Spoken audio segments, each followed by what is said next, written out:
Om Shanti. Good morning. आज बाबा की 4/6/2023 की वाणी है और रिवाइज कोर्स की डेट है 31/12/94 की। और आज की हेडिंग है नए वर्ष की को शुभ भावना गुण स्वरूप वर्ष के रूप में मनाओ। नए वर्ष को शुभ भावना गुण स्वरूप वर्ष के रूप में मनाओ। आज बाबा ने नए वर्ष की मुरली चलाई है कि नया वर्ष अर्थात नया युग दोनों कैसे कैसे है ये हम सुनते हैं। आज नव युग रचता बाप दादा अपने नव युग राज्य अधिकारी बच्चों को देख रहे हैं। नव वर्ष को देख अपना नव युग याद आता है। नव युग के आगे या नव वर्ष कोई बड़ी बात नहीं। जिस नव युग में हर वस्तु, हर व्यक्ति, प्रकृति सब नया है। नया वर्ष जब शुरू होता है तो पुरानी वस्तु व व्यक्ति के पुराने स्वभाव, संस्कार, चाल चलन कुछ नए होते हैं, कुछ पुराने होते हैं। लेकिन आपके नव युग में बाबा ने कितना अच्छा मिसाल दिया कि नया वर्ष मनाते हैं तो उसमें दोनों ही प्रकार के व्यक्ति होते हैं। उनके चाल चलन, हाव भाव, स्वभाव, संस्कार कुछ अच्छे कुछ नए होते हैं, कुछ पुरानी आदतें होती हैं। लेकिन नए वर्ष में क्या होगा, नए युग में क्या होगा? लेकिन आपके नव युग में पुराने का नाम निशान नहीं। सतयुग में हमारे पुराने संस्कार, स्वभाव, वस्तु, व्यक्ति पुराने संस्कारों वाले नहीं होंगे।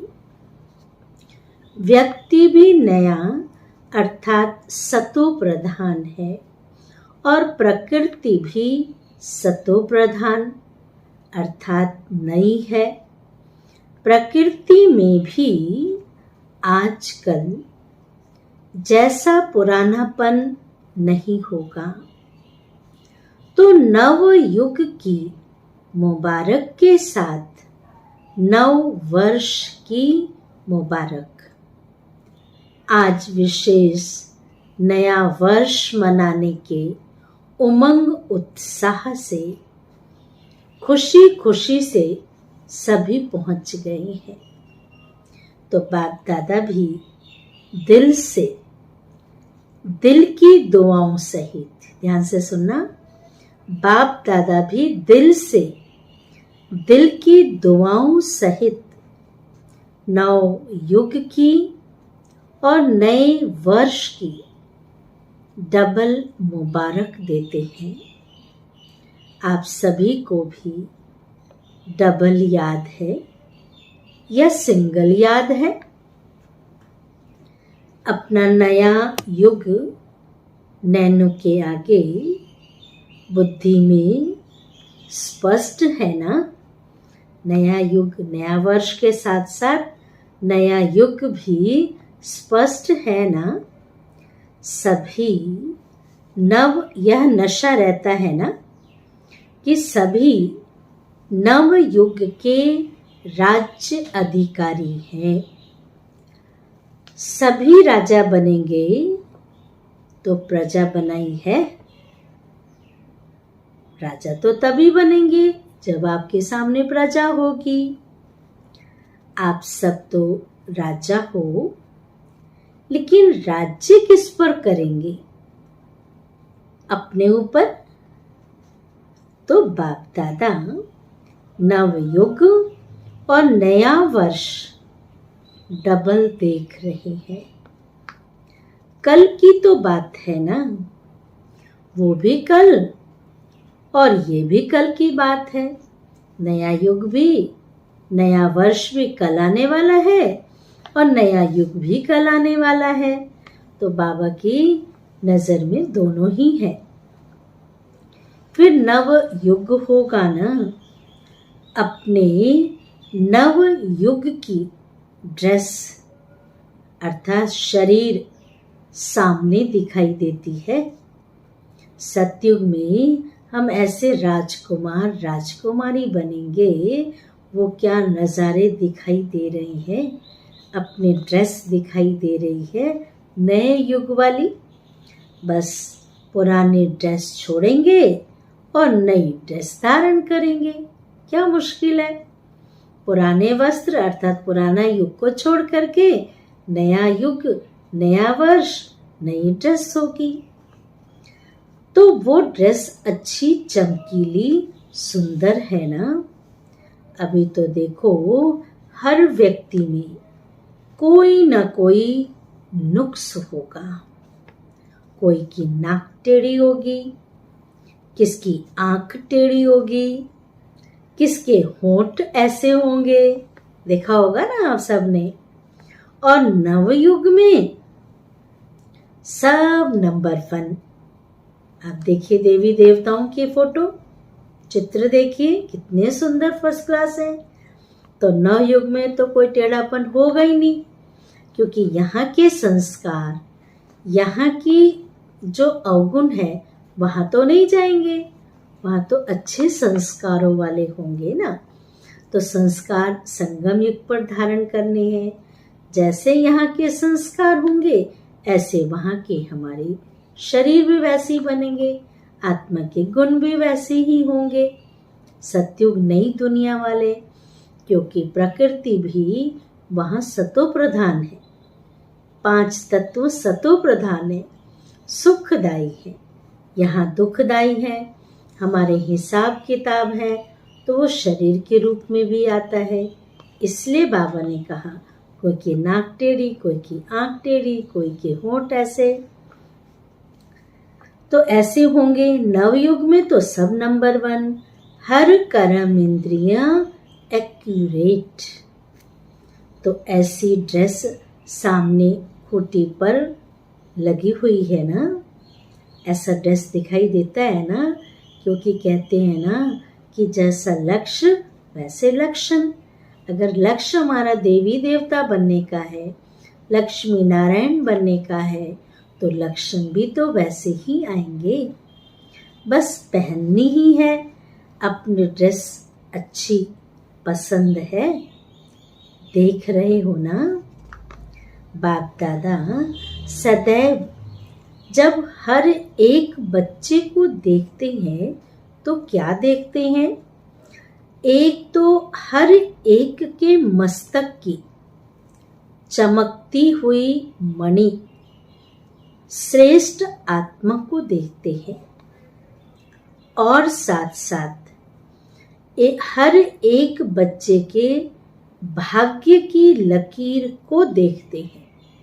मणि को देखते हैं और भाग्य की लकीर को देखते हैं। हर एक का भाग्य कितना श्रेष्ठ है।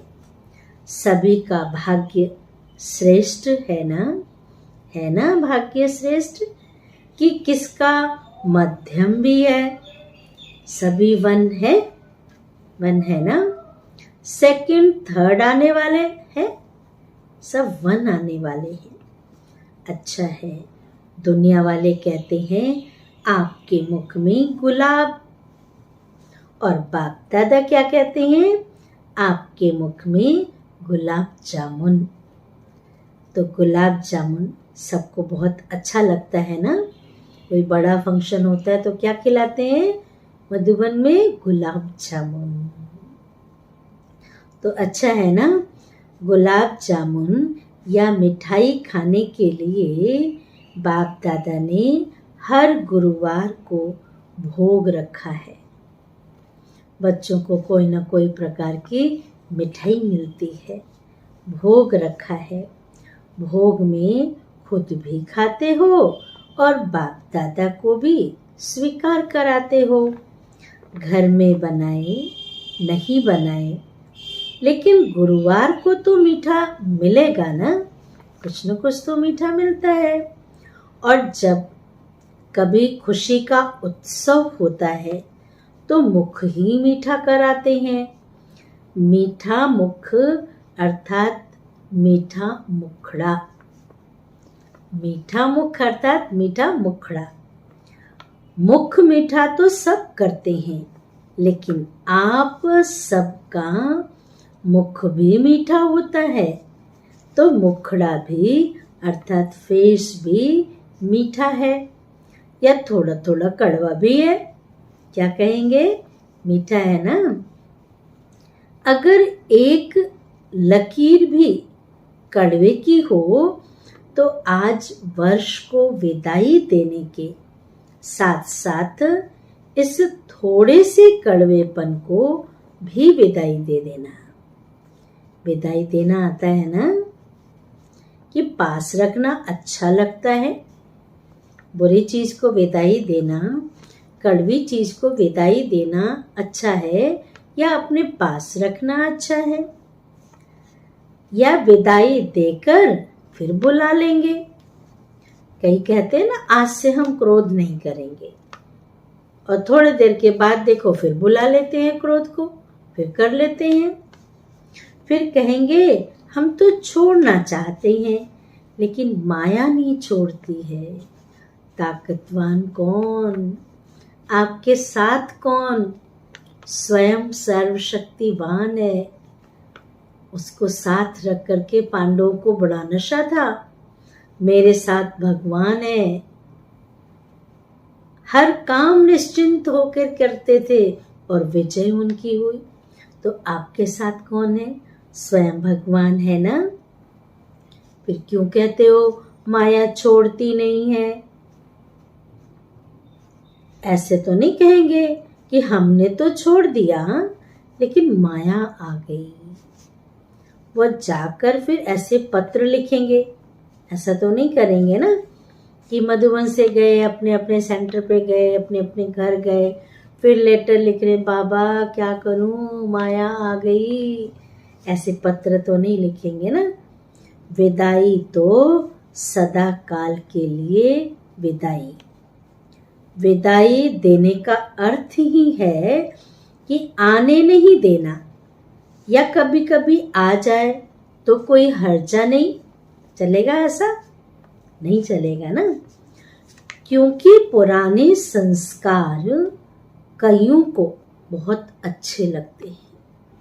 किसी किसी का आप देखेंगे पुराने लोगों में कि जो पुरानी चीजें होती है ना, उसे बड़े संभाल के रखते हैं, निकालते नहीं, कभी काम आएगा कभी काम आएगा। लेकिन आजकल के जो बच्चे हैं ना, वो फटाफट निकाल देंगे, खाली कर देंगे कि नहीं नहीं कोई काम आना नहीं है।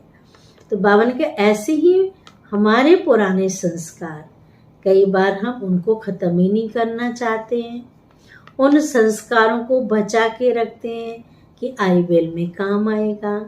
तो बाबा ने कहा कि पुराने संस्कार कईयों को बहुत अच्छे लगते हैं। आज कहेंगे कल से नहीं होगा, फिर परसों परवश हो जाते हैं, तो उसको विदाई नहीं कहेंगे ना, उसको कहेंगे विदाई देना। आज दिया कल ले लिया, दे के वापस ले लेते हैं।